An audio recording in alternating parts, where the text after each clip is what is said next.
Good morning students, how are you? Welcome to again SST class with Mahesh sir.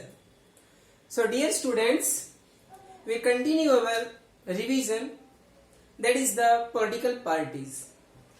जैसा कि हम इसके दो टॉपिक्स ऑलरेडी डन कर चुके हैं, आज हमारी थर्ड वीडियो है रिगार्डिंग टू पॉलिटिकल पार्टीज के लिए, ओके? और आज जो हम टॉपिक रिवाइज करने वाले हैं फंक्शंस ऑफ पॉलिटिकल पार्टीज, कि आखिरकार पॉलिटिकल पार्टीज के क्या कुछ फंक्शंस होते हैं। सिंपल सी बात है भाई, पॉलिटिकल पार्टीज कोई ना कोई तो काम करेगी, कुछ ना कुछ तो उसके फंक्शंस होंगे। ऐसा तो है नहीं कि भाई हमने पॉलिटिकल पार्टीज बना ली और इलेक्शंस में पार्टिसिपेट कर लिया और इलेक्शंस जीत के बैठ गए, ओके? ऐसा नहीं है। पॉलिटिकल पार्टीज के काफी सारे फंक्शंस होते हैं, बहुत ज्यादा काम होते हैं और उन वर्क्स को पॉलिटिकल पार्टीज को करना होता है ताकि आगे चलकर जो आने वाले इलेक्शंस होते हैं उनमें फिर से विनिंग गेन कर सके, ओके? तो इसके रिगार्डिंग हम यहाँ पर लगभग हमने 7 पॉइंट्स लिखे हुए हैं, 7 फंक्शंस के बारे में लिखा हुआ है, जिसमें फर्स्ट और सबसे इंपॉर्टेंट जो फंक्शन है दैट इज कॉन्टेस्ट इलेक्शंस। जितनी भी पॉलिटिकल पार्टीज होती हैं वो सब इलेक्शंस में पार्टिसिपेट करती है, ओके? वैसे पॉलिटिकल पार्टीज हम बनाते क्यों है? इलेक्शंस में पार्टिसिपेट करने के लिए, सत्ता पाने के लिए, सरकार को चलाने के लिए। तो यहाँ पर पहला जो फंक्शन है पॉलिटिकल पार्टी का वो है कॉन्टेस्ट इलेक्शन, इलेक्शंस में हिस्सा लेने का, ओके? उनमें पार्टिसिपेट करती है। एक तरह से हम कह सकते हैं इलेक्शंस के अंदर अपने आप को एक एज ए रिप्रेजेंटेटिव प्रेजेंट करती है। क्लियर? सेकंड है parties put forward different policies and program. जो पॉलिटिकल पार्टीज हैं जो सरकार में आ जाती हैं, जो सरकार बना लेती हैं, या फिर जो अपोजिशन में बैठी हुई हैं, क्योंकि पार्टीज को हम दो ग्रुप में डिवाइड कर लेते हैं। एक ग्रुप वो होता है जो इलेक्शंस विन कर लेते हैं, उनको हम रूलिंग पार्टीज कहते हैं, और जो पार्टीज हार जाती हैं वो सब अपोजिशन पार्टीज कहलाती है, ठीक है? तो यहाँ पर parties put forward different policies और प्रोग्राम, कई सारे पॉलिसीज और प्रोग्राम्स का फॉर्मेशन करती है। कौन? Political parties. थर्ड जो फंक्शन है making laws for a country, कानून बनाने का काम भी किसका है? पॉलिटिकल पार्टीज का है।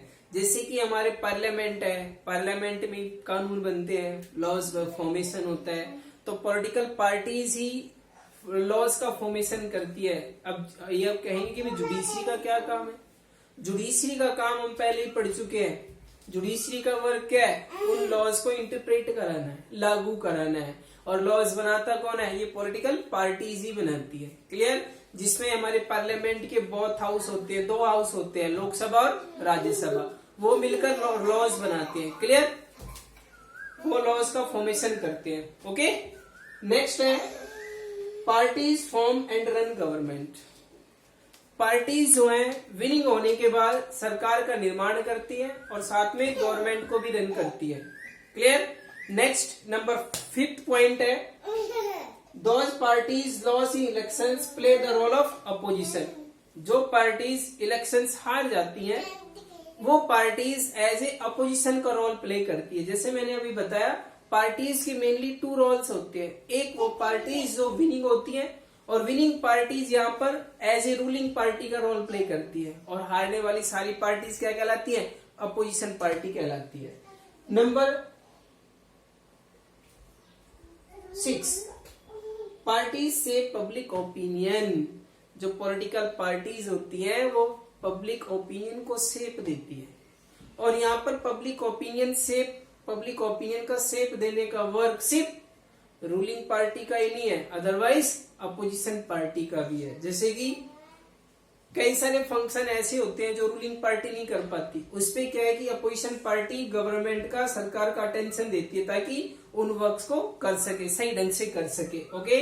तो यहाँ पर पब्लिक ओपिनियन को जो शेप दिया जाता है वो पॉलिटिकल पार्टीज के थ्रू होता है। सपोज करो कि हमारी लोकेलिटी के अंदर लोगों की डिमांड है कि भी एक स्कूल या कॉलेज या स्टेडियम बनाया जाए।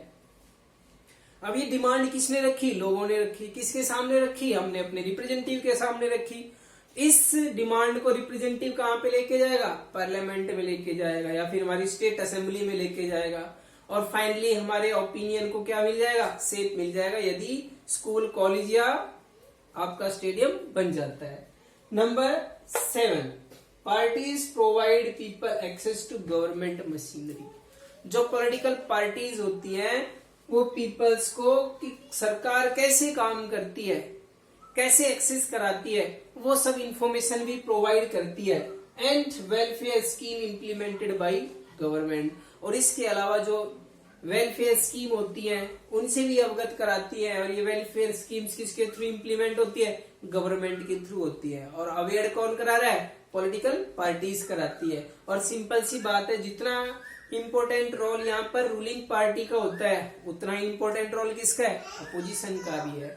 ऐसा नहीं है कि सिर्फ रूलिंग पार्टी ही सबसे इम्पोर्टेंट है। ओके, यहाँ पर अपोजिशन का भी उतना ही इम्पोर्टेंट रोल है, क्योंकि काफी सारे इश्यूज पर शायद में भी रूलिंग पार्टी का फोकस ना हो, तो यहाँ पर जो अपोजिशन पार्टी होती है वो पॉलिटिकल पार्टीज का, रूलिंग पार्टीज का अटेंशन डाल देती है। क्लियर? नेक्स्ट आता है माय डियर स्टूडेंट, अगला जो टॉपिक है नेसेसिटीज ऑफ पॉलिटिकल पार्टीज। हमें पॉलिटिकल पार्टीज की नेसेसिटी क्यों है, आवश्यकता क्यों है? ओके, तो इसके रिगार्डिंग हमने यहाँ पर 3 पॉइंट्स मेंशन किए हुए हैं। सिंपल सी बात है भाई, पॉलिटिकल पार्टीज की आवश्यकता क्यों है? क्योंकि अगर एक अकेला सिंगल पर्सन यहाँ पे रूल करेगा तो वो पॉलिटिकल पार्टी नहीं है, वो क्या है? डिक्टेटरशिप या मोनार्की। क्या है? डिक्टेटरशिप या मोनार्की है। दूसरा, सारे लोग अगर मिलकर काम करें, सारे लोग अगर इलेक्शंस लड़े तो करोड़ों रिप्रेजेंटेटिव हो जाते हैं। कोई कंट्री को रूल करने वाला नहीं मिलेगा, सरकार के हित में कोई काम नहीं करेगा, सिर्फ अपने रिप्रेजेंटेटिव सीट पर काम करेगा। गवर्नमेंट कैसे चले, देश कैसे चले, उसके कोई रिस्पॉन्सिबल नहीं होगा, सिर्फ रिस्पॉन्सिबल किसके लिए होगा? अपनी रिप्रेजेंटेटिव सीट के लिए होगा। इन दैट रीजन हमें यहाँ पर किसी की आवश्यकता है? पॉलिटिकल पार्टीज की है। दूसरा, अगर हमें कोई भी एक डिसीजन मेकिंग करना है और पॉलिटिकल पार्टीज एब्सेंट है तो पॉसिबल ही नहीं है कि हम डिसीजन मेकिंग कर सके। क्यों? पहली बात तो ये भारत जैसा देश है, 130 करोड़ से ज्यादा पॉपुलेशन है। सबसे पहले तो एक साथ कहीं गैदर्ड हो नहीं सकते, और गैदर्ड हो भी गए तो किसी भी इश्यू पर एक बात बन नहीं सकती। तीसरा, काफी सारे लोगों का उसमें इंटरेस्ट नहीं होता पॉलिटिकल सिस्टम के ऊपर। यही कारण है कि हमें किसकी आवश्यकता है? पॉलिटिकल पार्टीज की है। तो सबसे पहला पॉइंट है, we need political parties because they perform all the functions. हमें पॉलिटिकल पार्टीज की आवश्यकता है। क्यों? क्योंकि ये वो सभी 7 वर्क्स कर रहे हैं जो हमने ऊपर लिखे हुए हैं। ये 7 फंक्शंस कौन करती है? पॉलिटिकल पार्टीज ही करती है। Next, the rise of political parties is directly linked to the emergence of representative democracy. और जो हमारी पॉलिटिकल पार्टीज है वो डायरेक्टली लिंक्ड होती हैं, उन्हीं की वजह से इमरजेंस हुआ है। किसका हुआ है? रिप्रेजेंटेटिव डेमोक्रेसी का। किसका हुआ है?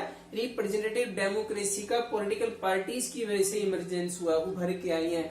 अदरवाइज पॉलिटिकल पार्टीज नहीं होती तो सिंपल सी बात है, या तो डिक्टेटरशिप होती या फिर मोनार्की होती। क्लियर? इन दैट रीजन एक डेमोक्रेटिक गवर्नमेंट कंट्री के अंदर हमें किसकी आवश्यकता है? पॉलिटिकल पार्टीज की आवश्यकता है। लास्ट जो पॉइंट है, political parties fulfil these needs that every representative government has. जो हमारी रिप्रेजेंटेटिव गवर्नमेंट की आवश्यकताएं होती है उन सबको फुलफिल कराने की रिस्पॉन्सिबिलिटी किसकी है?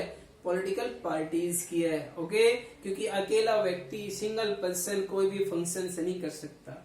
इस कारण से जैसे आज ही हमारे यहाँ पे देख लो, क्या एक ही पॉलिटिकल पार्टी रूल कर रही है? हमारे कंट्री के अंदर हजारों पॉलिटिकल पार्टीज है। सेंट्रल गवर्नमेंट है, कभी किसी की गवर्नमेंट बनती है, कभी किसी की गवर्नमेंट बनती है। उसी तरह से स्टेट गवर्नमेंट है, हर एक स्टेट के अंदर डिफरेंट पॉलिटिकल पार्टीज की सरकार बनी हुई है। ओके, तो इस तरीके से सभी अपने अपने रिप्रेजेंटेटिव्स एरिया के लिए रिस्पॉन्सिबल है, सबको अपने अपने एरिया में काम करना पड़ता है। और यही कारण है, यही मेन रीजन है कि इतने सारे लोग एक साथ ना तो गैदर्ड हो सकते हैं, ना सबका इंटरेस्ट होता है, ना वो उनके अंदर वो नॉलेज होती है कि भाई सारे फंक्शंस कर सके। इन दैट रीजन हमें पॉलिटिकल पार्टीज की आवश्यकता है, क्योंकि पॉलिटिकल पार्टीज में वही पर्संस जाते हैं जो कि इंटरेस्टेड होते हैं। किसके लिए? पॉलिटिकल सिस्टम के लिए। ओके, जिनमें एक तरह से इंटरेस्ट होता है कंट्री का सर्व करने के लिए। क्लियर? ऐसे में तो आज हमने यहाँ पर 2 टॉपिक्स पर डिस्कशन किया है। First, functions of political parties, और सेकंड है नेसेसिटीज ऑफ पॉलिटिकल पार्टीज। तो आई थिंक आपको ये समझ में आए होंगे। अगर फिर भी थोड़ा डाउट है तो एक बार बुक जरूर रीड कर लीजिएगा। ओके, क्लियर है डियर स्टूडेंट्स? ओके बेटा, अपने सेफ रहिए, सुरक्षित रहिए, पेरेंट्स के इंस्ट्रक्शंस को कंटिन्यू फॉलो करते रहिए। इसी कामना के साथ में गुड बाय।